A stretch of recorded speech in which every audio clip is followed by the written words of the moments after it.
Magandang araw po sa inyong lahat, mga kaaldab. For today's video nga po, mga kaaldab, welcome po kayo sa main chart updates.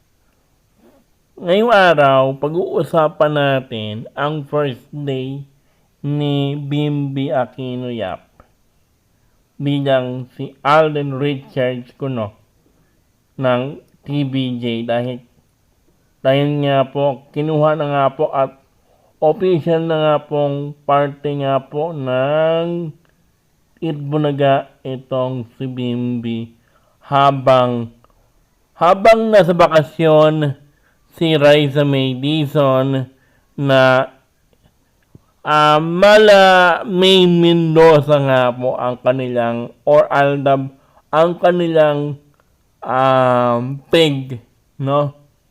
Yung para bang pinapakinig po muna nila yung mga tao, mga dabbercast, mga viewers. Di po ba? Kung inyo pong maalala, yung first meet po nila after 13 years. Ito nga po yun, no? Di ba? Nag-guest nga po itong si Bimby sa The Age is Right last week para doon sa birthday celebration ni Raisa May Dizon. Di po ba? Ngayon, dahil nga po marami ang nagre-request, marami ang nag-comment, marami ang gumagawa ng mga video, mga updates patungkol kay Bimby, pati yung mga radio station tulad nga po ng Yes FM Manila ay gumawa na rin ng reaction video tungkol nga po doon sa or mga reaction po nila sa birthday celebration or muling pagkikita nga po nila Raisa May at Bimby noong birthday ni Raisa May, June 12, 2026, Friday. Ngayon, after nga nun, marami ang nagre-request, marami ang nagsasabi na gusto naming makita ulit si Bimby sa Itbulaga. Ngayon, napagbigyan po nila. No, ganun kadali para sa mga sa TVJ na pagbigyan yung hiling o yung request ng mga fans daw ng maybe. No, kasi Raisa May and Bimby Aquino Yap. Ngayon, dahil nga po napagbigyan sila, kinikilig naman po sila ngayon dahil first day nga po ni Bimby ngayong araw sa Itbulaga. Pero para lalong maging nakakakilig yung episode ng Itbulaga ngayon ay siyempre kailangan po nila kailangan po nilang banggitin si Raisa May na medyo parang nakakakilig naman na mensahe na or tinutokso po nila itong si Bimby kay Raisa, ganito ganyan, no? Tapos ngayon,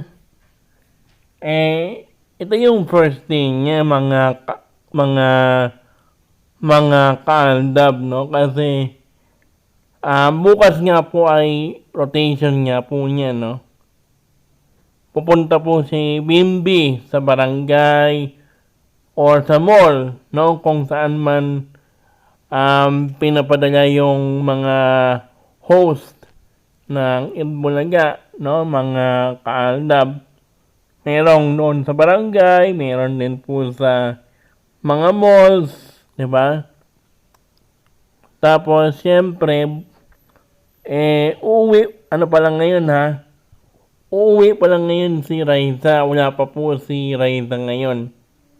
Pero para lalong, kinigin yung mga tao, yan tayo magaling, no, mga kaaldab dahil basang-basa na natin yan na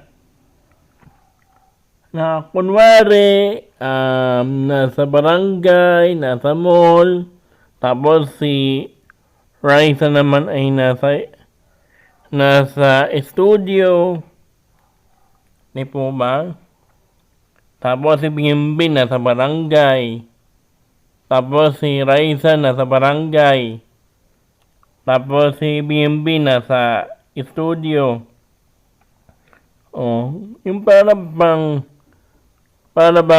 malaalab nga po yung ang gagawin po nila. Tapos pag na-inlove na yung mga tao, na-hook na yung mga tao sa love story kuno ni Raisa at ni Bimbi, at yung para bang yung tulad nga po nung ginawa po nila sa Aldab na matapos ng ligawan, naging sila, tapos may balak pang magpakasal kunwari, tapos magkakaanak po sila ni Raisa, kunyari, ganyan. Sa kwento ng kaliseri ko, no.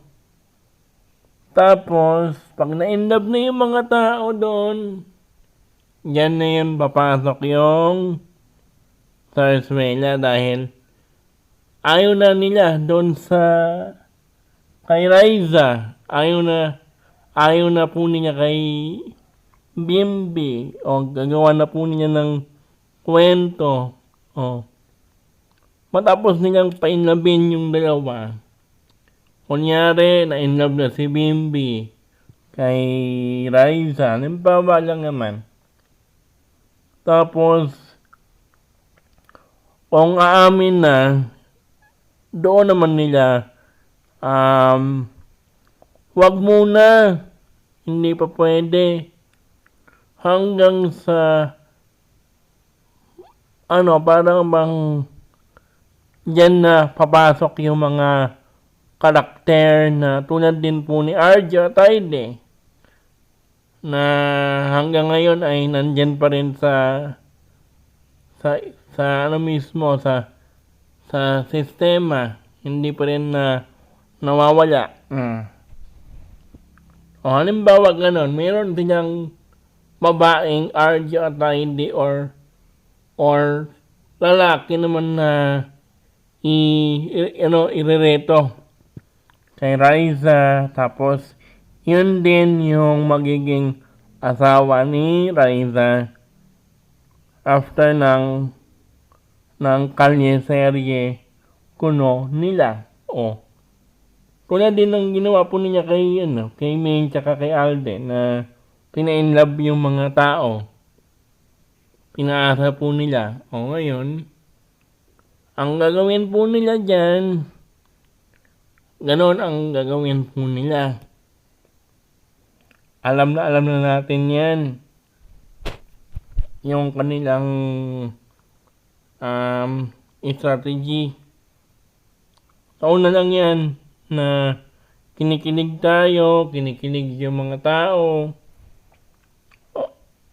Pero, once na nakabuo na ng fandom na malaalab yung datingan, yan nila sisirain yung fandom na ginawa ng mga fans na na-inlove kay Bimbi at saka kay Raisa May. Halimbawa, naging aldab nga yung kanilang kalye-seri na tema. Halimbawa. Tapos, yun pala, dumating yung panahon na sinabi nga po di ba, napag-usapan natin yung sinabi daw ni Anjuliana dati na gusto na or gustong-gusto na ng Aldab na umamin noong panahon na nasa Hong Kong ang Dabercad kasama po ang Aldab. Umamin daw sa kanya yung dalawa na sila na, pero pinigilan daw ng TVJ dahil yun nga, tulad nga po ng sinabi ni Maine sa ika-10th year anniversary ng Kaliserye na baka daw, sabi daw ni Alden baka daw mawala yung magic pag once na umamin sila na sila na. Bakit mawawala yung magic? Yun nga yung gustong-gusto ng mga tao, ng mga fans, yung pag-amin nga po ni Min tsaka ni Alden. Diyan papasok yung sarsuela. Hanggang sa nagawa na ng kwento, nagawa na ng paraan para sirain yung relationship ni Raisa May tsaka ni Bimbi. Diba? Or ni Min tsaka ni Alden. Hanggang sa pumasok na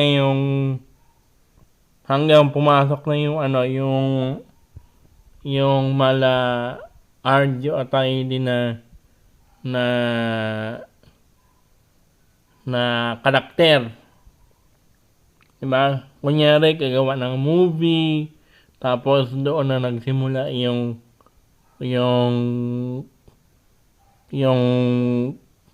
mismong pagsira doon sa love team na binuo ng Itbulaga na naging matagumpay sa tulad din ng Aldab, di ba? Yan yung mahirap dito, no? Mag-uumpisa kayo sa mala Kaliserye ang peg na kunyari wala si Main, hindi pa siya pumapasok. Si Alden muna yung unang makikita doon sa TV. Tapos next week, susunod na mga araw ay yan na papasok si Main, si Raisa May, si Lola, mga ganyan. Hanggang sa nahok na yung mga tao, hanggang sa umasa ulit yung mga tao, mga Dabercads. Yan tayo di ba? Pina-inlove nyo yung mga tao sa karakter ng Aldab or ni Raisa May tsaka ni Bimbi.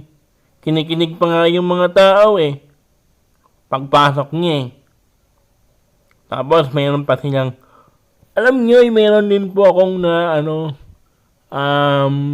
na tuklasan na mayroon daw sinyasang nangyari, ganyan. Tapos mayroon pang may proposal, kunyari, tapos mayroon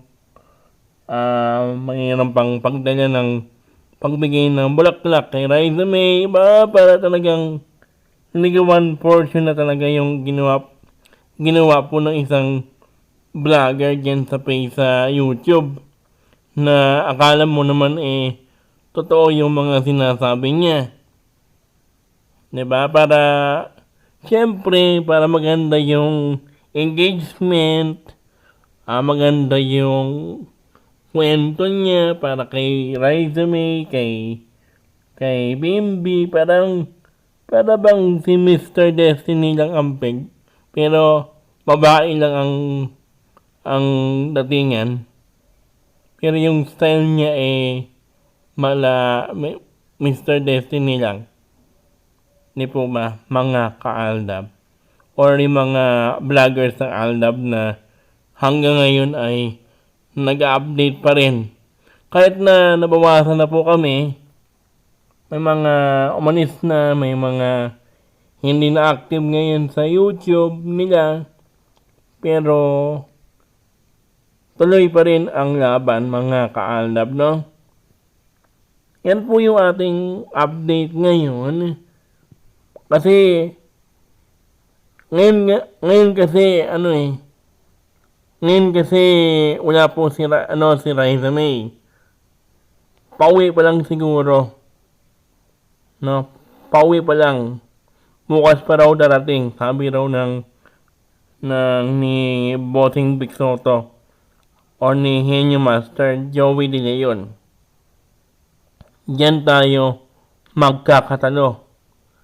Alin nga po ba? Kasi ito yung kinikinig daw yun eh. Sabi daw ni Christopher Lamin sa kanyang YouTube channel or doon nga po sa kanilang Facebook page.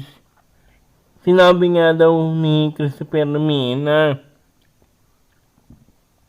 matapos niya daw mapanood ng mga kasama niya, mga kaibigan niya, yung ayon doon sa sinabi daw ni Christopher Lamin na noong nag-guest nga po daw itong si Bimbi, abay, kinikinig daw yung mga kaibigan daw ni Christopher Lamin. Nag-text daw sa kanya yung mga yon. Yung para bang pumanik daw yung sabihin nilang nating para bang kung dati, di ba, mayroong mga updates, kunyari itong si Permin, yung talagang ang ganda-ganda ng mga sinasabi sa Aldab, may mga yung mga updates na ngayon mo lang narinig sa radyo, sa online, sa TV, yung ganon na sa kanyang programa, yung para ba updated siya sa buhay ni Maine at saka ni Alden nung unang pagsibol ng Aldab hanggang sa nagkaroon na ng gumagawa na siya ng kwento or mga fake news, di ba? Ganyan na ganyan yung yung datingan ni Christopher Lamin na akala mo naman para bang kasi nakikisakay siya ngayon sa kasikatan daw ng Maybe ni Raisa May at saka ni BMB. Tapos once na naumay na siya, hindi niya nagusto si Raisa May para kay BMB or itong si BMB para kay Raisa May, diyan siya gagawa na naman ng kwento. Kung ano-anong issue yung ibabato niya kay Raisa May, kay BMB, ganyan. Di po ba? Mga ka-Aldab, ang tanong ngayon,